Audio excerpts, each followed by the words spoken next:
Hello friends, welcome to Mirtha's Kitchen. இன்னைக்கு நம்ம மிர்தாஸ் கிச்சன்ல கிருஷ்ண ஜெயந்தி ஸ்பெஷலா ஸ்வீட் சீடை செய்ய போறோம். அதுக்கு தேவையான பொருள் பார்க்கலாம். ஒரு பாத்திரத்துல 1 கப் அளவுக்கு அரிசி மாவை போட்டுக்கிறேன். அந்த மாவு ஏற்கனவே நான் வறுத்து சலிச்சு வச்ச மாவு. இப்போ எடுத்து வச்சுக்கிற மாவா கூட 2 ஸ்பூன் உளுத்த மாவு போட்டிருக்கேன். மாவு ஏற்கனவே வறுத்து சலிச்ச மாவு. அது கூடவே 2 ஸ்பூன் வெண்ணெய் போட்டிருக்கேன்.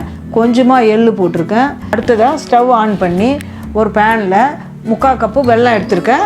அரிசி மாவு 1 கப்புன்றதால 3/4 கப்பு வெல்லம் எடுத்துருக்கேன். அது வெல்லம் போட்டு கொஞ்சமாக தண்ணி ஊற்றி வெல்லம் கரையிற அளவுக்கு விடணும். மொத்தமாக மிக்ஸ் பண்ணிக்கலாம். இப்போ வெல்லம் கரைஞ்சிடுச்சு. இப்போ இது தக்காளி பதத்துக்கு நம்ம எடுத்துக்கணும்.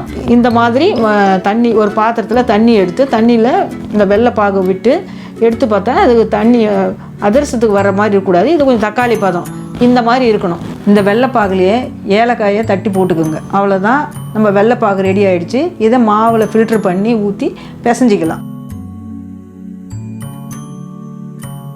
இந்த வெள்ளைப்பாகு இந்த மாவு பிசைறதுக்கு சரியாக போயிடும். அது கூட 1 ஸ்பூன் அளவுக்கு நெய் போட்டுக்கணும். அவ்வளோதான், மாவு ரெடி ஆகிடுச்சு. இந்த சமயத்தில் நம்ம ஒரு ஸ்டவ் ஆன் பண்ணி ஒரு பேனில் தேவையான அளவுக்கு எண்ணெய் ஊற்றி சூடு பண்ணி வைக்கலாம். எண்ணெய் சூடாகிற நேரத்தில் இந்த மாவு எல்லாத்தையும் நம்ம உருண்டை பண்ணிக்கலாம்.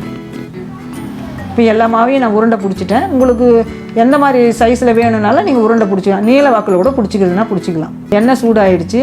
இப்போ நம்மளுடைய உருண்டையெல்லாம் எண்ணெயில் போட்டு பொரிச்சு எடுத்துக்கலாம். போட்ட உடனே கரண்டியெல்லாம் கலக்கக்கூடாது.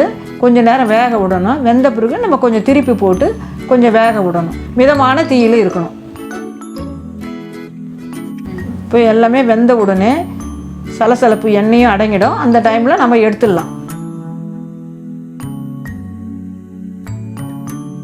அவ்வளோதான், நம்மளுடைய ஸ்வீட் சீடை ரெடி ஆகிடுச்சு. இந்த வீடியோ உங்களுக்கு பிடிச்சிருந்தா நீங்களும் உங்கள் வீட்டில் ட்ரை பண்ணி பாருங்கள். மிர்தாஸ் கிச்சனுக்கு சப்ஸ்கிரைப் பண்ணுங்கள்.